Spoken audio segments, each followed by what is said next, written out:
gözlerim tavlanışında. Sene adım kimi benim eşkimde nefestir.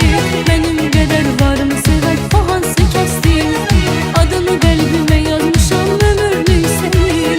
Başkası lazım değil onsuz da ebestir. Bugün beni yanımda bul canım, yaxşı yaman anımda bul canım.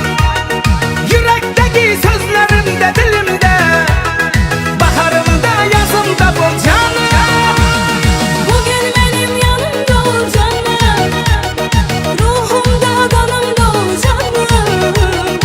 Eşk yüreğde olur sözde olur, ölünce kollarımda ol canım.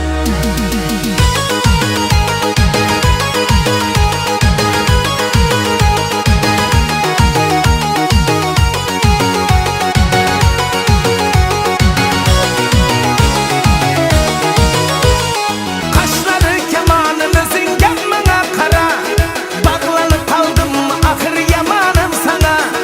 Doyalmadım doymadım ey visalın alır, yine nesip öter meken cemalın bana. Gör ne güzel yaraşır birbirimize. Dua eder bu eşkimiz gelmesin güzel. Ele sever bir gün bile ayrı kalmadan. Oy bütün aşıklar hasret atarsın bize.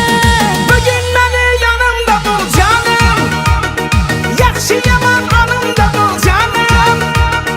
Yürekteki sözlerimde dilimde, baharımda yazımda bul canım. Bugün benim yanımda ol canım, ruhumda kanımda ol canım. Eşk yüreğde olur sözde olur, ölünce kollarımda ol canım.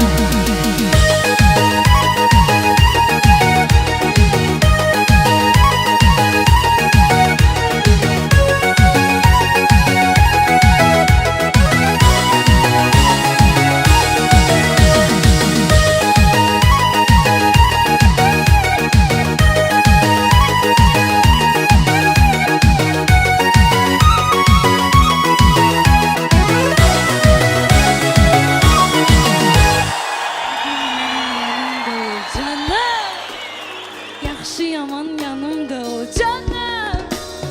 Yürekteki sözlerimde dilimde, baharımda yazımda ol canım. Bugün benim yanımda ol canım. Ben isteyen adımda bul canım.